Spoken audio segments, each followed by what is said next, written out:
I'm really sad to bring the news that I'm about to in today's video. It's something that's very important, something that I need to discuss just because every Robinhood and every beginner investor and trader needs to be aware of this before they start. So as you can see here, as the article in the video says, this came out last night. The video will be going up this morning, and I was alerted to it by my students. 20-year-old Robinhood customer dies by suicide after seeing a $730,000 negative balance. How in the world did he see this much just being a 20-year-old who has no money really to his name? Well, let's talk about this and explain how you won't be put in this situation. And I first want to start off by saying this is a very sad and a very tragic event. This is something that should have never happened, something that that Robinhood needs to get fixed and that we need to start assessing here. So I really hope that stories like this, because Alexander Kearns is not the first, that can start to change some legislation on the way that we view and the way that brokers are starting to behave now they're attracting a younger audience. So let's get into the video now.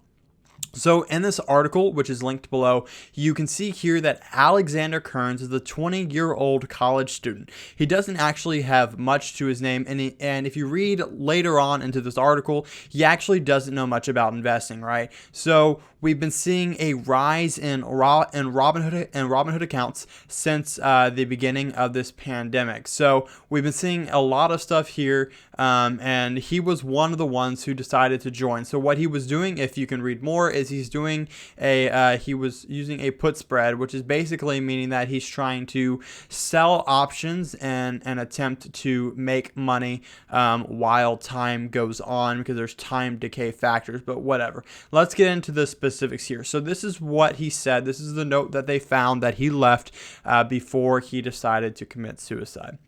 So if you're reading this, then I am dead. See the image suicide number 2, which we'll actually discuss here in a second. For why, I suppose, how was a 20-year-old with no income able to get assigned almost $1 million worth of leverage? The puts I bought/sold should have canceled out too, but I also have no clue what I was doing now in hindsight. There was no intention to be assigned this much and take this much risk, and I only thought that I was risking the money that I actually owned. If you check the app, the margin investing option isn't even turned on for me. A painful lesson. Robinhood. So let's break this down a bit here. This is very sad. It breaks my heart to read this. There is no reason why Robinhood should have put this guy in such despair that he decided to take this option. And I'm praying for the family that has to deal with this loss now. And this is really a tragic event. That's why I want to bring this to your attention, especially if you're a beginner or if you're using Robinhood right now. I don't want to talk bad about them, but I do want to say that this is something you need to be aware of. So what he was doing here is he was buying and selling puts. So like I said, he was trying to do a spread. And my idea of what happens here is, so your spread costs very little because of the way that it's set up, and maybe he purchased a lot, and then when the options actually expired, for a quick second, it shows how much you actually are losing or making because of the stock difference. So that's where we're starting to think where the negative $730,000 came in. So like he said, the margin investing option wasn't even turned on. So they need to start working around with options, right? Because we even saw later or earlier this year where someone was able to get like millions of leverage, millions of dollars worth of leverage because of using options. So what we're seeing here is the race down to the bottom with all these brokers. Because they're going commission free, they're giving up factors of their broker that make it reliable. One of which of Robinhood is they have terrible customer support, but also they're not doing good on their options chain, and they're allowing people like this to have way too much leverage or exposure, or they're not even presenting the data right. So here was his account posted by, I believe, his cousin-in-law. So as you can see here, this was his Robinhood account. It said that he had $16,000, but the cash and buying power showed a negative $730,000. Right? Imagine that you are just a normal kid, a 20-year-old kid in college, basically a carefree life, and the next thing you know, you have a $750,000 that you feel like you're in debt and that your life is now over. Right? Imagine Imagine seeing that. And that is what's crazy and what Robinhood needs to fix. There's no way he had that much leverage, and he had no idea what he was doing. That was the problem. So brokers need to either start learning how to show the statements correct and show that, okay, once this expires, blah, blah, blah, blah. And they need to provide more education. For instance, Tasty Trade has a full suite of education that you can go through before you even start.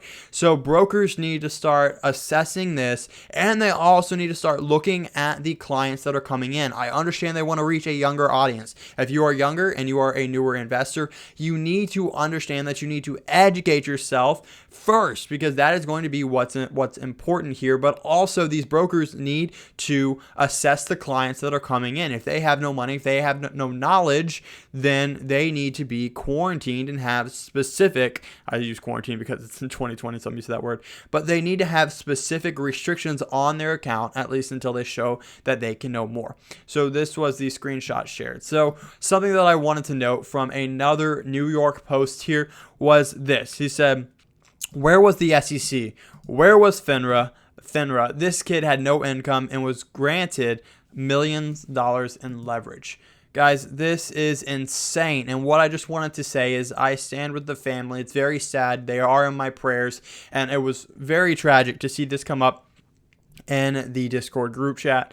But I just wanted to say, if you are a beginner investor, if you are a beginner trader, no matter if you're on Robinhood or any other broker, you need to educate yourself first. And you need to be more careful before you go into things like options. But also to all the numerous brokers out there, I'm not calling out a single one or other ones. This is just my opinion, is that we need to have tighter restrictions on new accounts. If someone has under $20,000, then they need to have more restrictions, or whatever rule and whatever little breakdown you need to start setting some restrictions. And I also think the government, even though they have tried to restrict things through PDT and whatnot, need to get on the brokers more about ensuring that their platform has no bugs, because bugs like this are terrible.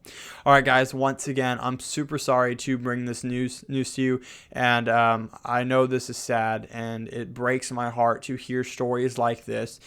Stories like this are happening all the time now, and I wish and hope that you learn from this video that you need to educate yourself and make sure that the broker you are using is reliable. All right, guys, thank you for watching. We'll have a more upbeat video coming tonight.